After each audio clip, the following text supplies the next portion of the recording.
കേസിൽ സെബാസ്റ്റ്യന്റെ വീട്ടിലെ തെളിവെടുപ്പിൽ കൊന്തയും വസ്ത്രങ്ങളും കണ്ടെത്തി. വെള്ളം വറ്റിച്ച കുളത്തിൽ നിന്ന് 2 വസ്ത്രങ്ങളും കണ്ടെത്തി.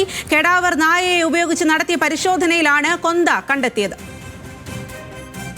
അനുരാഗ് വി എസ് ചേരുന്നു വിവരങ്ങളുമായി. അനുരാഗ്, നേരത്തെ തന്നെ പോലീസിനടക്കം സംശയമുണ്ടായിരുന്നു ഈ കുളം കേന്ദ്രീകരിച്ചുള്ള പരിശോധനയിൽ നിർണായകമായിട്ടുള്ള തെളിവുകൾ ലഭിക്കും എന്നുള്ള കാര്യത്തിൽ. ആ രീതിയിൽ തന്നെയല്ലേ ഇപ്പോൾ മുന്നോട്ട് പോകുന്നത്? ഇപ്പോൾ ലഭിച്ച തെളിവുകളിൽ നിന്ന് എന്തെല്ലാം കാര്യങ്ങളാണ് മനസ്സിലാക്കാൻ സാധിക്കുന്നത്?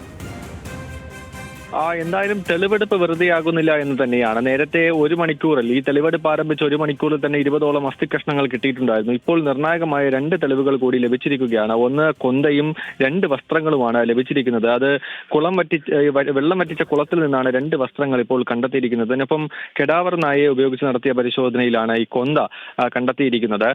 ഈ കൊന്ത ഒരുപക്ഷെ ജൈനമ്മയുടേതാണോ എന്നുള്ള കാര്യത്തിൽ ഇനി വ്യക്തത വരേണ്ടതുണ്ട്. കാരണം മറ്റ് 2 പേരും കാണാതായ 2 പേരും ഈ കൊന്ത ഉപയോഗിക്കാനുള്ള സാധ്യതയില്ല. ഒന്ന് ഐഷയും ഒന്ന് ബിന്ദു പത്മനാഭനുമാണ്.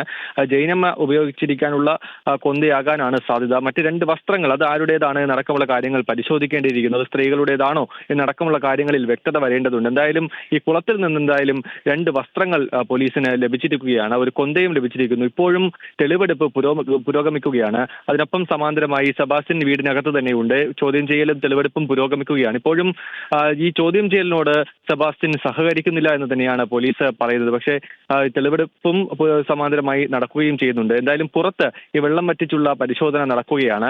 അതിനൊപ്പം മണ്ണ് മാറ്റിയുള്ള പരിശോധനയും നടക്കുന്നു. ഇനിയും തെളിവുകൾ ഇവിടെ നിന്ന് ലഭിക്കും എന്നുള്ളത് തന്നെയാണ് പോലീസിന്റെ പ്രതീക്ഷ. ആ പ്രതീക്ഷയ്ക്കനുസരിച്ച് തന്നെയാണ് നടപടിക്രമങ്ങൾ പൂർത്തിയാക്കിക്കൊണ്ടിരിക്കുന്നത്. ഉന്നത പോലീസ് ഉദ്യോഗസ്ഥരടക്കമുണ്ട്. ഡോഗ് സ്ക്വാഡ് എത്തിയിട്ടുണ്ട്. കെടാവർ നായുണ്ട്. അങ്ങനെ സമഗ്രമായ പരിശോധനയും അന്വേഷണവും ഒക്കെയും നടക്കുന്നു. എന്തായാലും ഇന്ന് നിർണായകമായ തെളിവുകളും മറ്റ് കാര്യങ്ങളും ശേഖരിച്ച് തന്നെയാകും അന്വേഷണ സംഘം ഇവിടെ നിന്ന് മടങ്ങുക എന്ന കാര്യത്തിൽ സംശയമില്ല.